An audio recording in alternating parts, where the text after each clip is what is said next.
Science Lucent objective series के video number 12 में आपका स्वागत है, जिसमें हम राज्य के नीति निर्देशक सिद्धांत से बनने वाले सवालों का डिस्कशन करेंगे।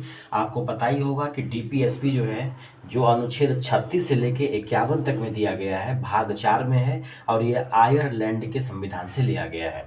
तो सबसे पहले तो आप इतना याद रखेंगे कि नीति निर्देशक सिद्धांत जो है ये संविधान के भाग 4 में है और अनुच्छेद 36 से 51 तक इसका वर्णन है और ये आयरलैंड के संविधान से लिया गया है।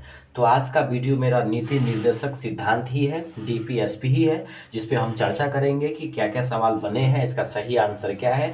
अगर आप लोगों को वीडियो अच्छा लगता है, हमारा प्रयास आपको अच्छा लग रहा है, तो वीडियो को लाइक, शेयर और सब्सक्राइब जरूर से ज़रूर कीजिए, ताकि हमें लगे कि हम जो एफर्ट लगा रहे हैं, जो प्रयास कर रहे हैं, वो मेरा सार्थक हो रहा है, सही दिशा में जा रहा है। कोई गलती है तो हमें कमेंट करके ज़रूर बताएं कि इसको यहाँ पे इम्प्रूव करें, ताकि मैं अपनी गलतियों को इम्प्रूव करके आपके लिए बेहतर कंटेंट प्रोवाइड कर सकूं। तो आइए बिना वक्त गवाए स्टार्ट करते हैं और जानते हैं कि आज नीति निर्देशक सिद्धांत से बनने वाले कौन कौन से महत्वपूर्ण सवाल हैं।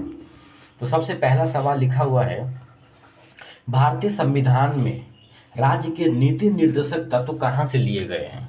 भारतीय संविधान में राज्य के नीति निर्देशक तत्व जो है वो कहाँ से ग्रहण किए गए हैं। तो मैंने स्टार्टिंग में ही बताया गया था कि ये आयरलैंड के संविधान से लिया गया है। नीति निर्देशक सिद्धांत जो है वो आयरलैंड के संविधान से लिया गया है। सवाल नंबर 2 कहता है कि राज्य के नीति निर्देशक सिद्धांतों का उल्लेख भारतीय संविधान के किस भाग में किया गया है। तो संविधान के भाग 4 में किया गया है और अनुच्छेद 36 से 51 में किया गया है। सवाल नंबर 3 वही कहता है कि भारतीय संविधान के किस अनुच्छेद में राज्य के नीति निर्देशक तत्वों का उल्लेख किया गया है। तो 36 से 51 तक है। भाग कितना है? 4 है। अनुच्छेद कितना है? 36 से 51 है। लिया कहाँ से गया है? आयरलैंड के संविधान से लिया गया है। सवाल नंबर 4 कहता है, भारतीय संविधान का वह कौन सा भाग है जो संविधान के निर्माताओं के मस्तिष्क और उद्देश्यों के प्रतिबिंब को दर्शाता है। भारतीय संविधान का वह कौन सा भाग है जो संविधान के निर्माताओं के मस्तिष्क और उद्देश्यों को प्रतिबंधित करता है। तो वो हो जाएगा आपको राज्य के नीति निर्देशक तत्व। ये दरअसल सेकेंड मौलिक अधिकार ही है, दूसरे प्रकार के मौलिक अधिकार को ही जो उस समय भारतीय नागरिकों को नहीं दिया गया, उसको सेकेंडरी तौर पे रखा गया है नीति निर्देशक तत्वों के रूप में। इसीलिए इसको जो है भारतीय संविधान निर्माताओं के मस्तिष्क और उद्देश्यों को प्रतिबिंबित करने का बात कही है इसमें। सवाल नंबर 5 कहता है, राज्य के नीति निर्देशक तत्वों में निम्नलिखित में से किन किन प्रकार के सिद्धांतों को अंतर्निहित किया गया है। तो आर्थिक सिद्धांत है, प्रशासनिक सिद्धांत है, सामाजिक सिद्धांत है, उपरोक्त सभी इसका सही आंसर है। राज्य का जो नीति निर्देशक सिद्धांत है उसमें किन प्रकार के सिद्धांतों को चिन्हित किया गया है या शामिल किया गया है। तो आर्थिक सिद्धांत, प्रशासनिक सिद्धांत और सामाजिक सिद्धांत। सवाल नंबर 6 कहता है, भारतीय संविधान में राज्य के नीति निर्देशक सिद्धांतों को शामिल करने के पीछे मुख्य उद्देश्य क्या था। ये सवाल कई बार पूछा गया है कि राज्य के नीति निर्देशक सिद्धांतों को लागू करने के पीछे का उद्देश्य ये था कि भारत को ये क्या करना, कल्याणकारी राज्य बनाना, यानी कि कल्याणकारी राज्य की स्थापना करने के लिए ही संविधान में क्या किया गया है, नीति निर्देशक सिद्धांतों को लागू किया गया है। सवाल नंबर 7 देखते हैं। सवाल नंबर 7 कहता है, भारतीय संविधान में राज्य के नीति निर्देशक तत्वों को शामिल करने के पीछे का क्या उद्देश्य है। तो वही कल्याणकारी राज्य बनाना या सामाजिक आर्थिक लोकतंत्र की स्थापना करना। कल्याणकारी राज्य बनाना या सामाजिक आर्थिक लोकतंत्र की स्थापना करना। सवाल नंबर 8 कहता है, निम्नलिखित में से किसने नीति निर्देशक सिद्धांतों को बैंक की सुविधा अनुसार भुनाने वाला चेक कहा है। तो केटी शाह ने कहा है। किस आदमी ने राज्य के नीति निर्देशक सिद्धांत को बैंक की सुविधा अनुसार दे उत्तर दिनांकित चेक कहा है। तो केटी शाह ने, यानी बैंक के पास जब पैसा होगा तब आपको देगा। तो ये उसी प्रकार का ये मौलिक अधिकार है। जो नीति निर्देशक सिद्धांत है वो एक प्रकार का उसी तरह का मौलिक अधिकार है कि उसके पास होगा, राज्य काबिल होगा, राज्य के पास उतना रिसोर्स आएंगे तो वो जनता को देगी। 9 कहता है किस संवैधानिक संशोधन अधिनियम ने राज्य के नीति निर्देशक सिद्धांतों को मौलिक अधिकारों की अपेक्षा अधिक प्रभावशाली बनाया। तो 42वां संविधान संशोधन 1976 जो है उसमें राज्य के नीति निर्देशक सिद्धांत को मौलिक अधिकारों की तुलना में ज़्यादा प्रभावशाली बनाया है। क्योंकि मौलिक अधिकार अगर आपका छीन जाता है तो आप सर्वोच्च न्यायालय जा सकते हैं, उच्च न्यायालय जा सकते हैं। लेकिन डीपीएसपी जो है, राज्य के नीति निर्देशक तत्व जो है या सिद्धांत जो है, ये अगर ये तो आपको छीन जाएगा तो इसको लागू करवाने के लिए आप किसी न्यायालय में नहीं जा सकते हैं। 10वां नंबर सवाल कहता है भारतीय संविधान का कौन सा अंग है जो समाजवादी व्यवस्था स्थापित करने की प्रेरणा देता है, कल्याणकारी राज बनाने की प्रेरणा देता है। तो कौन है वो? नीति निर्देशक तत्व जो समाजवादी व्यवस्था स्थापित करता है, कल्याणकारी राज बनाता है। अगला है 11 नंबर सवाल, देखिए कहता है भारतीय संविधान में कल्याणकारी राज का आदेश किसने दिया है। तो कल्याणकारी राज बनाने का जो आदेश है वो कहाँ प्रतिबिंबित होती है? नीति निर्देशक सिद्धांत में। 12 नंबर सवाल है नीति निर्देशक सिद्धांत क्या है। तो ये वाद योग नहीं है, यानी इसको आप न्यायालय में पेश नहीं कर सकते हैं, इसको लागू कराने के लिए न्यायालय का शरण नहीं ले सकते, ये जो है वाद योग नहीं है। 13 कहता है नीति निर्देशक तत्वों का क्रियान्वयन निम्नलिखित में से किस पर निर्भर करता है। तो सरकार के पास उपलब्ध संसाधनों पर, यानी कि सरकार जब काबिल होगी, सरकार के पास जब रिसोर्स होंगे, सरकार जब उतना अमीर होगी, उतना पैसा आएगा तो लोगों के कल्याण के बारे में सोचेगी। या राज्य के नीति निर्देशक तत्वों में जो चीज़ें कही गई है उसके लिए जो राज्य काबिल होती जाएगी वैसा चीज करता जाएगा। तो राज्य के पास या सरकार के पास उपलब्ध संसाधनों पर यह निर्भर करता है। 14 कहता है मूल अधिकार और राज्य के नीति निर्देशक तत्वों में क्या अंतर है। तो सिंपल है, मूल अधिकार जो है वाद योग्य है, यानी इसके लिए आप क्या कर सकते हैं, न्यायालय जा सकते हैं। लेकिन नीति निर्देशक तत्व जो है वो क्या है, वाद योग्य नहीं है। मूल अधिकार वाद योग्य है और नीति निर्देशक तत्व क्या है, वाद योग्य नहीं है। यही मेन अंतर है। अगला देखिए सवाल नंबर 15 कहता है मौलिक अधिकार एवं राज्य के नीति निर्देशक तत्व के विषय में कौन सा कथन सही है। तो वे एक दूसरे के पूरक हैं, यानी वो क्या है, एक दूसरे के पूरक है। यानी मौलिक अधिकार, दूसरे टाइप का मौलिक अधिकार जो है, जो जनता को बाद में मिलेगी भविष्य में, वही तो नीति निर्देशक तत्व है। 16 कहता है एक कल्याणकारी राज्य के निर्देश कहाँ दिखते हैं। तो कल्याणकारी राज्य का जो निर्देश है वो कहाँ पे है, राज्य के नीति निर्देशक तत्वों में इसका वर्णन किया गया है। 17 कहता है नीति निर्देशक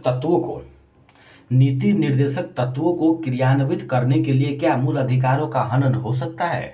तो कुछ मूल अधिकार है जिसका हनन किया जा सकता है नीति निर्देशक तत्वों को लागू करने के लिए। 18 कहता है भारतीय संविधान में अंतर्राष्ट्रीय सुरक्षा को प्रोत्साहन देना सन्निहित है कहाँ पे।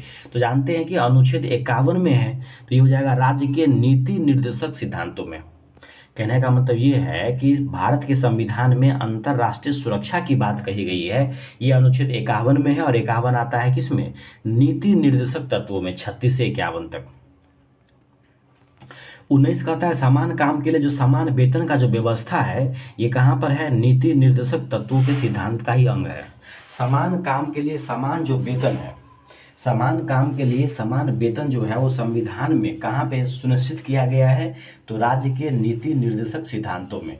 इसमें इसका आप हमको कमेंट बॉक्स में बताएंगे कि समान काम के लिए समान वेतन जो है वो किस अनुच्छेद में है।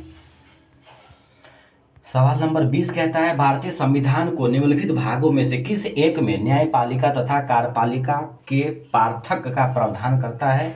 तो राज्य के नीति निर्देशक सिद्धांत।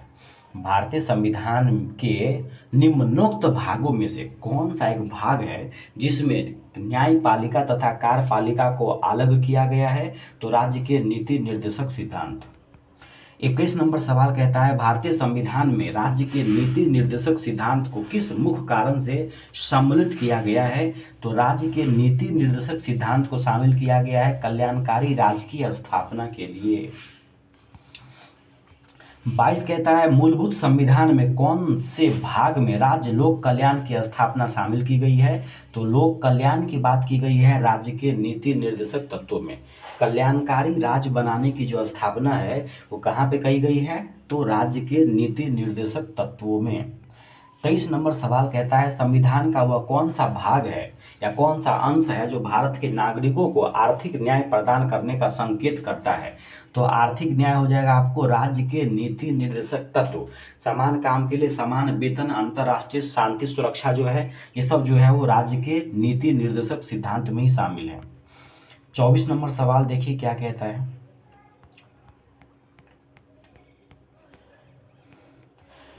24 नंबर सवाल कह रहा है कि निम्नांकित में कौन सा राज्य नीति का निर्देशक सिद्धांत नहीं है।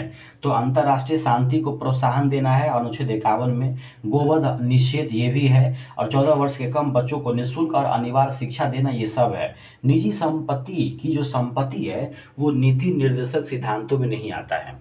निम्नलिखित में से कौन से पॉइंट है जो नीति निर्देशक सिद्धांत नहीं है। तो अंतर्राष्ट्रीय शांति को प्रोत्साहन देना तो है, गोवध निषेध, गोवध पे रोक लगाना है, गौ हत्या पे रोक लगाना है, ये भी डीपीएसपी है। 14 वर्ष तक के कम के बच्चे को निःशुल्क और अनिवार्य शिक्षा देना ये भी जो है नीति निर्देशक सिद्धांत के अंग है। लेकिन निजी संपत्ति की जो संपत्ति है वो नहीं है। राज्य के नीति निर्देशक तत्व कौन से नहीं है। तो पोषाहार के स्तर को ऊपर उठाना ये नीति निर्देशक सिद्धांत है। कार्यपालिका से न्यायपालिका को अलग रखना ये नीति निर्देशक सिद्धांत है। कमजोर श्रेणियों के आर्थिक हित को बढ़ाना ये भी जो है नीति निर्देशक सिद्धांत है। लेकिन वैज्ञानिक मनोभाव का जो विकास है वो नीति निर्देशक सिद्धांत के अंग नहीं है। एक बार दोबारा सुनिएगा, 25 कहता है कि कौन सा नीति निर्देशक सिद्धांत के तत्व नहीं है। तो पोषाहार के स्तर को ऊपर उठाना तो है, कार्यपालिका से न्यायपालिका को अलग रखना है, कमजोर श्रेणियों के आर्थिक हित को बढ़ावा देना है, लेकिन वैज्ञानिक मनोभाव के विकास जो है वो नीति निर्देशक तत्व नहीं है। सवाल नंबर 26 कहता है राज्य के नीति निर्देशक तत्व में क्या शामिल है जो मूल अधिकार में शामिल नहीं है। तो कुटीर उद्योग को प्रोत्साहन देना जो है, कुटीर उद्योग को जो प्रोत्साहन देना है ये राज्य के नीति निर्देशक सिद्धांत में तो शामिल है, लेकिन मूल अधिकार में शामिल नहीं है। अस्पृश्यता का अंत आपको पता है अनुच्छेद 17 में है, ये दोनों में है। धर्म की स्वतंत्रता जो है वो 25 वाले में जो है अनुच्छेद में उसमें है। आने जाने की स्वतंत्रता भी है, लेकिन कुटीर उद्योग का जो प्रोत्साहन है वो केवल और केवल कहाँ पे है, नीति निर्देशक सिद्धांत में ही है। 27 नंबर सवाल कहता है किसी नीति निर्देशक सिद्धांत को प्रायः समाजवादी माना जाता है। कहता है कौन सा नीति निर्देशक सिद्धांत है जिसको प्रायः क्या मानते हैं, समाजवादी माना जाता है। तो ग्राम पंचायतों की स्थापना अनुच्छेद 40 में है। तो ग्राम पंचायतों की जो स्थापना है जो अनुच्छेद 40 में है उसको समाजवादी माना जाता है, प्रायः गांधी जी का देन है ये। 28 नंबर सवाल कहता है निम्नलिखित निर्देशक सिद्धांतों में से वह सिद्धांत कौन सा है जिसे गांधीवादी सिद्धांत कहा जाता है। तो स्वशासन के प्रभावी एकलों के रूप में ग्राम पंचायतों का गठन। अभी मैंने कहा था कि ग्राम पंचायतों का जो संगठन है वो अनुच्छेद 40 में है, इसको गांधीवादी सिद्धांत भी कहा जाता है। और चूंकि अनुच्छेद 40 में है जो 36 से 51 के बीच में आता है तो ये नीति निर्देशक सिद्धांत का भी हिस्सा है। 29 कहता है नीति निर्देशक तत्व का महत्व किसके लिए ज़्यादा है। तो राज्य के लिए है, क्योंकि नीति देखिए मौलिक अधिकार जो है वो जनता के लिए ज़्यादा महत्वपूर्ण है, क्योंकि जनता को किसी प्रकार का कोई कष्ट होगा तो उसके लिए जो है जनता न्यायालय जा सकती है, यानी जनता इस पर ज़्यादा हावी हो जाती है। लेकिन नीति निर्देशक सिद्धांत जो है वो राज्य के लिए ज़्यादा महत्वपूर्ण है। 30 कहता है भारत के किस राज्य में समान नागरिक संहिता लागू है। तो एकमात्र अभी राज्य था गोवा, अब छत्तीसगढ़ में भी सुनने में आ रहा है। तो भारत का कौन ऐसा राज्य है जहां पर समान नागरिक संहिता लागू है। तो गोवा में। 31 कह रहा है कि राज्य के नीति निर्देशक सिद्धांतों के अनुसार किस आयु तक के बच्चों को निःशुल्क एवं अनिवार्य शिक्षा देने की आशा की जाती है। तो 14 वर्ष तक के बच्चे को। ये भी नीति निर्देशक सिद्धांत का भी हिस्सा है और मौलिक अधिकार का भी हिस्सा है। क्या, तो 6 वर्ष, यानी कि क्या लिखा हुआ है, 14 वर्ष तक के कम आयु के बच्चे को निःशुल्क और अनिवार्य शिक्षा देने का प्रावधान किया गया है नीति निर्देशक सिद्धांतों में। आगे लिखा हुआ है 32 में कह रहा है नीति निर्देशक सिद्धांत किस प्रकार मौलिक अधिकारों से भिन्न है। मौलिक अधिकार और नीति निर्देशक सिद्धांत दोनों अलग है, क्योंकि राज्य के नीति निर्देशक सिद्धांत प्रवर्तनीय नहीं है। इसको न्यायालय में जो है न्यायालय द्वारा फोर्सफुली लागू नहीं करवाया जा सकता है। राज्य अपने आप लागू करेगा जब वो राज्य सक्षम हो जाएगा उस चीज़ को लागू करने के लिए। लेकिन मूल अधिकार जो है वो प्रवर्तनीय है, इसको आपको न्यायालय द्वारा लागू करवाया जा सकता है। यानी राज्य के नीति निर्देशक सिद्धांत जो है वाद्य योग नहीं है और मौलिक अधिकार क्या है, वाद्य योग है। यही दोनों में क्या है, अंतर है। 33 है भारतीय संविधान के कौन से संशोधन अधिनियम द्वारा टकराव की दशा में राज्य की नीति निर्देशक तत्वों को मूल अधिकारों पर वरीयता प्रदान किया गया है। तो 42वें संविधान संशोधन 1976 के द्वारा मौलिक अधिकारों पर ज़्यादा प्रभावी माना गया है। किसको, नीति निर्देशक सिद्धांतों को, क्योंकि नीति निर्देशक सिद्धांत प्रवर्तनीय नहीं है और मौलिक अधिकार प्रवर्तनीय है, इसीलिए मौलिक अधिकार थोड़ा कमजोर पड़ जाता है जनता के सामने। 34 कहता है भारतीय संविधान के किस अनुच्छेद के अंतर्गत कल्याणकारी राज्य की अवधारणा का बात कही गई है। तो कल्याणकारी राज्य की अवधारणा अनुच्छेद 38 में है। 51 में क्या है, अंतर्राष्ट्रीय शांति वगैरह की बात कही गई है। तो भारतीय संविधान के अंतर्गत कल्याणकारी राज्य की जो अवधारणा है वो अनुच्छेद 38 में है। आगे लिखा हुआ है समान न्याय और निःशुल्क विधि सहायता जो है, समान न्याय और निःशुल्क विधि सहायता जो है 39 के ए के सी में कहा गया है। समान न्याय और निःशुल्क विधि सहायता का जो प्रावधान है वो संविधान के किस अनुच्छेद में कहा गया है। तो अनुच्छेद 39 के ए के सी में कहा गया है। 36 कहता है भारतीय संविधान के निम्नलिखित अनुच्छेदों में से कौन सा अनुच्छेद है जो राज्य सरकारों को ग्राम पंचायतों को, ग्राम पंचायत का जो गठन है वो अनुच्छेद 40 में है। इसको गांधीवादी सिद्धांत भी कहते हैं। तो ग्राम पंचायतों का जो गठन है वो अनुच्छेद 40 में है, जिसको गांधीवादी सिद्धांत कहते हैं। 37 कहता है भारतीय नागरिकों के लिए एक समान सिविल संहिता जो है 44 में कहा गया है। एक समान सिविल संहिता की जो बात है, एक समान यानी 4 तो अनुच्छेद 44 जो है, अनुच्छेद 44 जो है उसमें क्या बोला गया, एक समान सिविल संहिता की बात कही गई है। तो पूछ लेगा एक समान सिविल संहिता की बात अनुच्छेद किसमें है, 44 में है, 4। 38 कहता है संविधान के किस अनुच्छेद में न्यायपालिका का कार्यपालिका से पृथककरण है। तो न्यायपालिका का कार्यपालिका से पृथककरण 50-50 हो जाएगा, अनुच्छेद 50। न्यायपालिका का कार्यपालिका से क्या है, पृथककरण, वो है अनुच्छेद 50। 39 कहता है राज्य के नीति निर्देशक सिद्धांतों में से किस अनुच्छेद का संबंध अंतरराष्ट्रीय शांति और सुरक्षा से है। कितना बार बोला गया है, अनुच्छेद 51। अंतरराष्ट्रीय शांति और सुरक्षा की बात अनुच्छेद 51 में कहा गया है। समान सिविल संहिता जो है अनुच्छेद 44 में है, 44 में है। तो ये आप याद रखेंगे कि अंतरराष्ट्रीय शांति और सुरक्षा का बात अनुच्छेद 51 में कहा गया है।